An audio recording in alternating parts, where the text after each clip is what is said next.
What's up and good afternoon, everybody. I got some news. So in a previous video I was gonna diagnose why my belt was squeaky. Turns out it was the water pump. Sorry, I'm gonna try to get, there we go. It was the water pump. It was leaking down onto my belt, which was causing the squeak. I didn't know it was really leaking, so kind of word for the wise, if you hear something weird going on with your car, check it out. If you don't know how to check it out, take it to someone who does. That way you can prevent any further damages.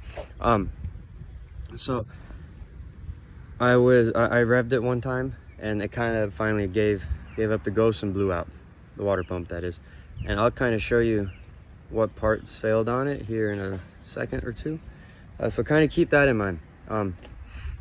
I was going to show you how to replace it, but it happened while I was at work, so I just fixed it there. And I did get a couple of videos. The quality of them isn't that great, so I apologize in advance. But this will be a lot better, and I'll kind of show you and walk you through it, and then I'll kind of give you a little bit of tip on what I did to help me remember where bolt goes where and stuff like that. So hold on one second, guys. I'll flip this around. All right, guys, here is the water pump. Go away. So this is the part that actually broke on it right here. Excuse the doggy, she's going potty. This is the part that broke on it internally. The gasket itself gave out over time. It was pretty much the factory one that was still on here, and it's getting up there in miles, so that's probably why. But you can see where it's been kind of just breaking, going and going, and then just finally broke off when I gave it the juice, so to speak. But typically sits in there like that. Not broken, of course, but sits in there like that, and then it just pushes the water through. So what I typically do, this is where the pulley would sit. So what I typically do is whatever bolt I pull out, whether it be this one or this one, whichever one I pull out first, I always put in the new part in the exact same spot. And then when I get the old part out, I'll transfer them over. That way nothing is lost or misplaced or stuff like that. It just kind of helps me remember what thing goes where, and nothing gets broken or misused.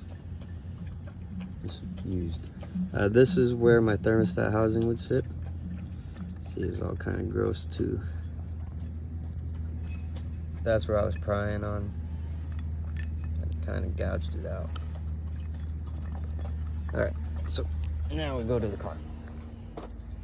This is my setup.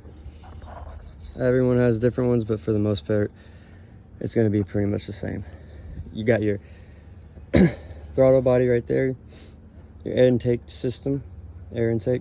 So what I would do, I have mine capped off right here. That's why it's taped and whatnot. So what I did is I took out this whole thing, disconnected it. I know it's a little janky. I apologize. I disconnected it here, took these clamps off, and these clamps off. This lifts up. I got a bolt right there that I have to pull. All of it comes out. Once it all comes out, you get way better access to the stuff down there. That's where the water pump is. So you can technically not remove a whole lot of stuff. All you really have to do is remove. I'm gonna try to get some good video. There we go. All you have to do is remove this hose right here. The thermostat bolts, pull it off. The thermostat comes with this. The thermostat would come out with this Y, so you don't have to take these hoses off right here. And then that one just comes up and goes into there.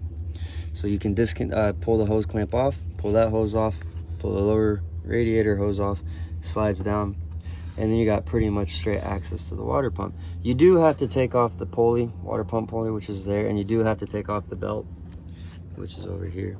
And you can see the new one, and you can see where it was squirting over time. Like I said before, if you hear something weird going on with the car, check it out. If you can't check it out, take it to someone who knows what they're doing.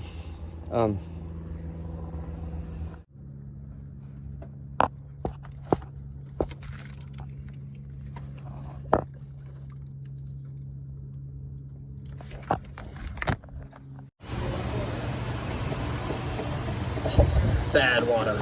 Bad water. tensioner is this one right here. That's my water pump. Gotta get my bolts out. And that's pretty much it. So altogether, it calls for an hour and a half, hour and 45 minutes.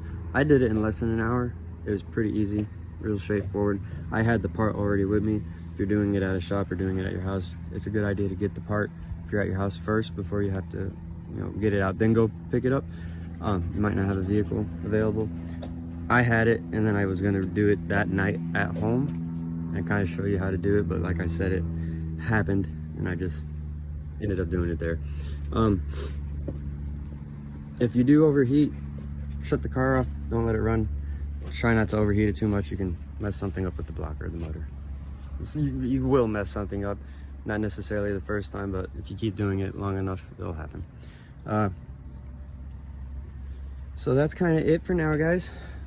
If you're gonna, you just restall it the same way. You take everything out. Pretty straightforward, easy stuff. Anyone can do it. Simple hand tools. The next video will probably be something with the spark plugs or diagnosing my check engine light. I'm gonna try. I got something special planned for next month, so we'll see how that goes. If I can get the motor running better than what it is, and I can get everything kind of tuned how I want it, we'll see what happens. More on that later on. I do have some videos, like I said, about when I was at work trying to do it, but like I said, they're not that great. But you'll see for yourself. I'm gonna post these at the end of all of this. Thank you guys for watching. Enjoy the rest of your evening. Have a great afternoon.